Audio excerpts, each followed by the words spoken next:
Delhi high court में हाल ही में एक याचिका दायर की गई जिसमें ऐतिहासिक जामा मस्जिद को एक संरक्षित इमारत घोषित करने की मांग की गई।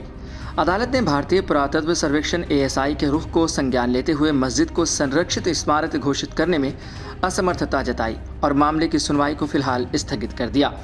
एएसआई ने कोर्ट में अपने हल्फनामे में यह स्पष्ट किया कि अगर जामा मस्जिद को संरक्षित स्मारक घोषित किया जाता है तो इससे मस्जिद और इसके आसपास के क्षेत्र में कई नियम लागू होंगे जिनसे धार्मिक और स्थानीय गतिविधियों पर असर पड़ेगा। एएसआई के अनुसार संरक्षित स्मारक घोषित करने पर मस्जिद के 100 मीटर के दायरे में निर्माण पर पूरी तरह पाबंदी लग जाएगी और 200 मीटर के भीतर कोई भी निर्माण कार्य सरकारी अनुमति के बिना नहीं किया जा सकेगा। इससे मस्जिद के प्रबंधन में भी बदलाव आ सकता है क्योंकि वर्तमान में यह दिल्ली वक्फ बोर्ड के अंतर्गत आता है। अगर यह स्मारक संरक्षित घोषित होती है तो इसका नियंत्रण वक्फ बोर्ड से हटकर सरकार के हाथ में आ जाएगा। जब किसी इमारत को संरक्षित स्मारक घोषित किया जाता है तो उसे ऐतिहासिक, सांस्कृतिक, वास्तुशिल्पीय और पुरातत्व दृष्टि से महत्वपूर्ण माना जाता है। इससे यह सुनिश्चित किया जाता है कि इस धरोहर की देखरेख, मरम्मत और संरक्षण का कार्य सरकार के द्वारा किया जाएगा। इसके साथ ही स्मारक में कोई भी छेड़छाड़, निर्माण या बाहरी बदलाव करना सख्त मना होता है। एएसआई के दिशा निर्देशों के अनुसार संरक्षित स्मारकों को किसी भी तरह का नुकसान पहुंचाना, उस पर लिखावट करना या उसके आसपास के क्षेत्र में संरचना बनाना कानूनी दंडनीय अपराध है, जिसमें 3 महीने तक की जेल या 5,000 रुपये का जुर्माना भी लग सकता है। संरक्षित स्मारकों में शूटिंग और अन्य गतिविधियों के नियम क्या हैं, ये भी एक बार समझ लेते हैं। संरक्षित स्मारकों में फिल्म और वीडियो शूटिंग के लिए एएसआई से विशेष अनुमति लेना अनिवार्य हो जाता है। इस अनुमति के तहत कुछ विशेष शर्तें होती हैं। फिल्मिंग लाइसेंस एक फिक्स समय के लिए मान्य होता है और लाइसेंस में तय शर्तों का पालन करना होता है। क्षेत्रीय नियम, शूटिंग के दौरान स्मारक के लॉन गार्डन या दीवारों को कोई नुकसान नहीं पहुंचना चाहिए। जनरेटर को स्मारक से दूर रखना अनिवार्य है।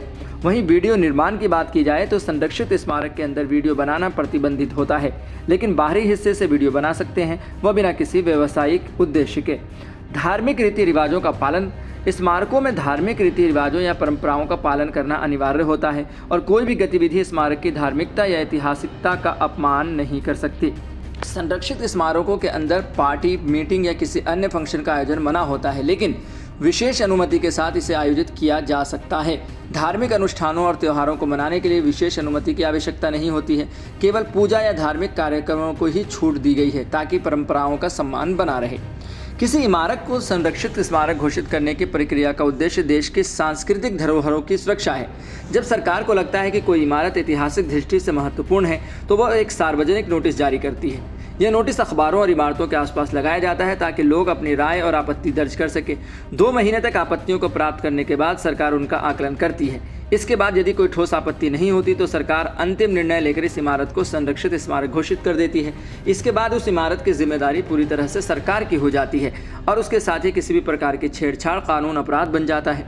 संरक्षित स्मारकों का नेशनल इंपॉर्टेंस क्या है, ये भी एक बार समझते हैं। भारत में संरक्षित स्मारक राष्ट्रीय महत्व के होते हैं और उन्हें कैटेगरी ए और कैटेगरी बी में बांटा गया है। कैटेगरी ए यूनेस्को द्वारा विश्व धरोहर घोषित किए गए स्मारक इस कैटेगरी में आते हैं। कैटेगरी बी अन्य स्मारक जिनमें प्रवेश शुल्क लगता है।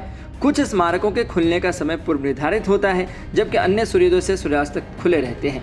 इस प्रकार जामा मस्जिद को संरक्षित स्मारक घोषित करने का निर्णय स्थानीय प्रबंधन और परंपराओं पर सीधा असर डाल सकता है। इसलिए एएसआई और सरकार दोनों इस मामले को गंभीरता से विचार कर रहे हैं ताकि धार्मिक और सांस्कृतिक धरोहरों का सम्मान बना रहे। आपको क्या लगता है कि जामा मस्जिद को संरक्षित करना चाहिए या नहीं करना चाहिए? आप अपनी राय हमें कमेंट बॉक्स में दे सकते हैं और ऐसे ही खबरों के लिए देखते रहें सहारा समय का समय डिजिटल।